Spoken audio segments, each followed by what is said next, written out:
Good morning children. आज हम लोग चैप्टर 3 शब्द विचार पढ़ेंगे। शब्द विचार वर्णों का सार्थक और व्यवस्थित समूह जिसका सार्थक अर्थ निकलता है, एक निश्चित अर्थ निकलता है, शब्द कहलाता है। बच्चों, ये तो आप जान ही गए हैं कि भाषा बोलते समय हम ध्वनियों का प्रयोग करते हैं। भाषा बोलते समय हम ध्वनियों का प्रयोग करते हैं। ध्वनियों का लिखित रूप वर्ण है। वर्णों की सहायता से शब्द बनते हैं, लेकिन शब्द तभी कहलाते हैं जब वर्णों का समूह सार्थक हो। उदाहरण म प्लस का प्लस न, इन वर्णों के मिलने से मकान शब्द बना है। कि प्लस सा प्लस न, इन वर्णों के मिलने से किसान शब्द हुआ। फ प्लस ल, इन वर्णों के मिलने से फल शब्द बना है। उपरोक्त दोनों उदाहरणों में आपने देखा कि प्रत्येक वर्ण का शब्द में एक निश्चित स्थान होता है, क्योंकि इन वर्णों का कोई न कोई अर्थ है।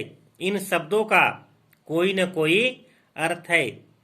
वर्णों का क्रम बदल जाने से शब्द का अर्थ भी बदल जाता है या वह निरर्थक शब्द होता है। उदाहरण नकाम, शानकी, लप, ये क्या है? निरर्थक शब्द है। वर्णों के सार्थक समूह को शब्द कहते हैं। वर्णों के सार्थक समूह को शब्द कहते हैं। शब्द तथा पद। शब्दों से वाक्य का निर्माण होता है। शब्दों से वाक्य का निर्माण होता है। जब हम अपने मन के भावों को प्रकट करते हैं तो हम शब्दों को वाक्य में एक निश्चित स्थान पर रखते हैं, अन्यथा वाक्य का अर्थ ही बदल जाता है। उदाहरण, एक गिलास में पानी ले आओ। गिलास में एक पानी ले आओ। आपने देखा कि किस प्रकार का शब्द स्थान बदल देने से आपने देखा कि किस प्रकार शब्द का स्थान बदल देने से वाक्य का अर्थ ही बदल गया है। ठीक, शब्द का जब वाक्य में प्रयोग होता है, शब्द का जब वाक्य में प्रयोग होता है तो वह व्याकरण के नियमों में बंध जाता है, तब वह पद कहलाता है। शब्द का जब वाक्य में प्रयोग होता है तो वह व्याकरण के नियमों में बंध जाता है, तब वह पद कहलाता है। शब्दों के भेद। शब्दों के भेद विभिन्न आधार पर किए गए हैं। शब्दों के भेद विभिन्न आधार पर किए गए हैं। पहला है उत्पत्ति के आधार पर, दूसरा है रचना के आधार पर, और तीसरा है प्रयोग के आधार पर, और चौथा है अर्थ के आधार पर। ठीक, तो पहला देखिए, उत्पत्ति के आधार पर शब्द के भेद। हिंदी भाषा में शब्दों को उत्पत्ति के आधार पर 5 भागों में बांटा गया है। हिंदी भाषा में शब्दों को उत्पत्ति के आधार पर 5 भागों में बांटा गया है। तत्सम, तद्भव, देशज, विदेशज और संकर। तो पहला देखिए, तत्सम शब्द। जो शब्द संस्कृत भाषा से हिंदी में आए हैं, जो शब्द संस्कृत भाषा से हिंदी में आए हैं तथा उनका ज्यों का त्यों हिंदी में प्रयोग होता है, उनका ज्यों का त्यों हिंदी में प्रयोग होता है, उन्हें तत्सम शब्द कहते हैं। उदाहरण, पुष्प, वृक्ष, जल, दुग्ध, अग्नि, कर्म, घृत आदि। ये शब्द क्या है? ये शब्द संस्कृत भाषा के हैं, हिंदी में उसी तरह प्रयोग में आए हैं। जिस तरह संस्कृत में है। देखिए दूसरा है ख तद्भव शब्द। जो शब्द संस्कृत से हिंदी में आए हैं पर भाषा के विकास के साथ जिनके शब्दों का रूप बदल गया है उन्हें तद्भव शब्द कहते हैं। उदाहरण दूध, आग, खेत, काम, घी आदि। कुछ तत्सम शब्दों के तद्भव रूप इस प्रकार हैं।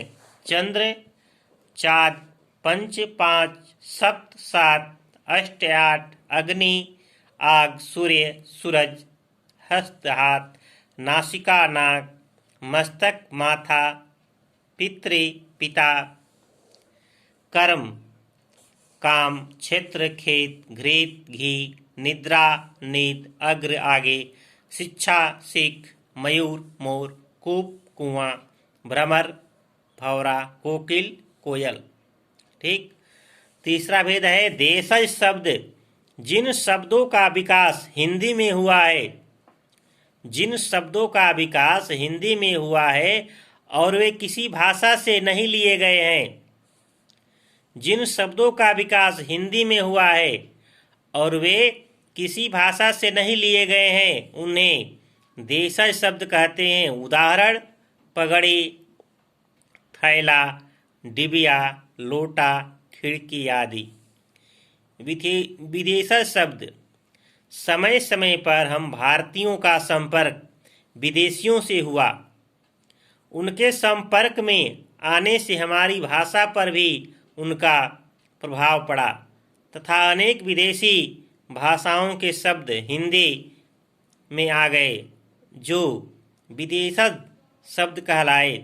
इस प्रकार जो शब्द विदेशी भाषाओं से हिंदी में आए हैं उन्हें विदेशज शब्द कहते हैं। उदाहरण अंग्रेजी भाषा का शब्द है school, college, gas, pencil, postcard, doctor, machine आदि। फ्रेंच का है कूपन, कर्फ्यू, जैकेट, कारतूस आदि। चीनी भाषा का शब्द है लीची, रिक्शा, चाय, पटाखा आदि। अरबी का है अमीर, कलम, कानून, इरादा, फकीर, गरीब, किताब आदि। फारसी अनार, चालाक, चश्मा, जमींदार, दुकान, बीमार, नमूना आदि। पुर्तगाली का शब्द है गमला, गिरजा, चाबी, पपीता, अन्यास, बाल्टी आदि। तुर्की का शब्द है कैंची, चाकू, तोप, बेगम, बहादुर, चम्मच आदि। पांचवा भेद है संकर शब्द। उत्पत्ति के आधार पर पांचवा भेद है संकर शब्द। जो शब्द दो भाषाओं के मेल से बनते हैं, जो शब्द दो भाषाओं के मेल से बनते हैं उन्हें संकर शब्द कहते हैं। जैसे टिकट घर, तो टिकट में जो टिकट है अंग्रेजी शब्द है और घर शब्द क्या है, हिंदी है। दो भाषाओं के मेल से बने शब्द संकर शब्द कहलाते हैं। डाकखाना शब्द है, तो डाक क्या है, अंग्रेजी है, खाना शब्द फारसी है, क्या हुआ डाकखाना। अड़ु बम शब्द है, अड़ु शब्द क्या है, संस्कृत का है और बम शब्द अंग्रेजी है। जन्मदिन है, जन्म शब्द क्या है, संस्कृत है और दिन क्या है, हिंदी है। तो कह रहा है कि जो शब्द दो भाषाओं के मेल से बनते हैं उन्हें संकर शब्द कहते हैं। जैसे टिकट, डाकखाना, अड़ु बम, जन्मदिन। ठीक।